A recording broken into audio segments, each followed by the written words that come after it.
नमस्ते दोस्तों, स्वागत है आपका मैनेट आर्म्स के तीसरे एपिसोड में। दोस्तों, आपने कई ऐसी फिल्में देखी होगी जिसके अंदर एक्टर बहुत सारी गोलियां खाने के बाद भी जिंदा रहता है। तो आज हम इससे भी अद्भुत और सच्ची कहानी के बारे में बताएंगे, जिसके अंदर हमारा एक इंडियन आर्मी का सोल्जर है जिसने 15 गोलियां खाने के बाद भी अपना मोर्चा नहीं छोड़ा और एक एक करके अपने सारे दुश्मनों को ख़त्म कर दिया। हमें उम्मीद है आपको ये सच्ची कहानी बहुत ही ज़्यादा पसंद आएगी। तो पूरी जानकारी के लिए आप हमारे साथ आगे भी बने रहिए। इस वीडियो को शुरू करने से पहले अगर आप हमारे चैनल पर नए हैं तो चैनल को सब्सक्राइब कीजिए, बेल आइकन दबाइए ताकि आने वाले वीडियोस की नोटिफिकेशन आपको पहले से मिल जाए।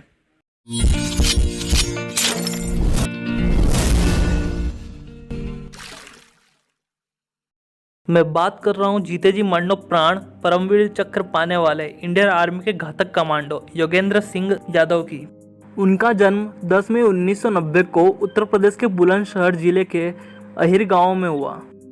उनके पिता करण सिंह यादव इंडियन आर्मी के कुमाऊन रेजिमेंट में फौजी थे, जो कि 1971 में और 1965 में पाकिस्तान से हुए युद्ध में पाकिस्तानियों को धूल चटा चुके थे।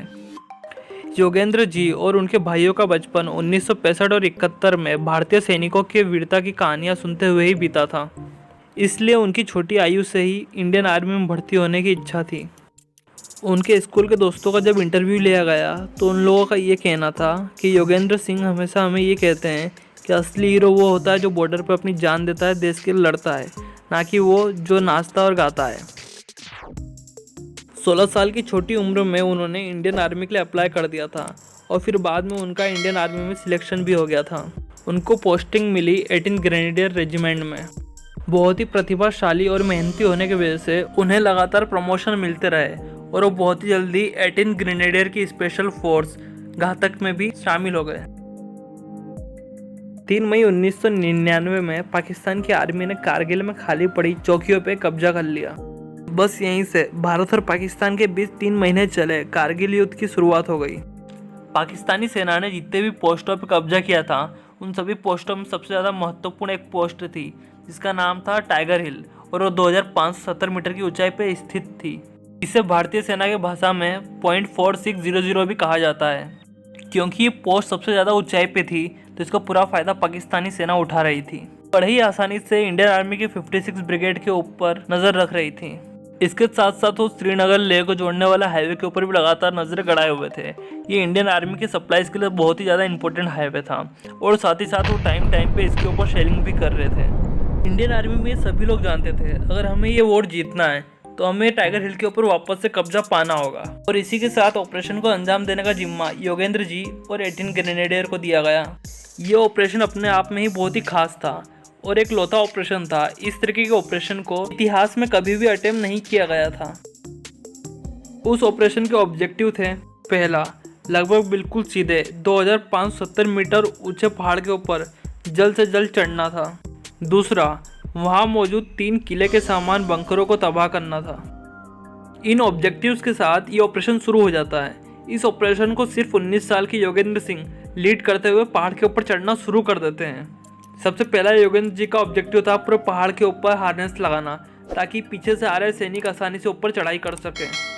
चंद ही मिनटों में योगेंद्र जी ने आधे से ज़्यादा पहाड़ के ऊपर चढ़ाई कर दी, और ये बहुत ही ज़्यादा आश्चर्य की बात थी क्योंकि इसके पीछे 2 वजह थी। पहला, ये पहाड़ 2570 मीटर ऊंचा था, यानी लगभग 2.5 किलोमीटर ऊंचा। दूसरा, ये ऑपरेशन 4 जुलाई रात 11 बजे को शुरू किया गया, और आप अच्छे से समझ सकते हैं बर्फीले पहाड़ों पर इतनी रात को कितनी ज़्यादा ठंड हुआ करती है।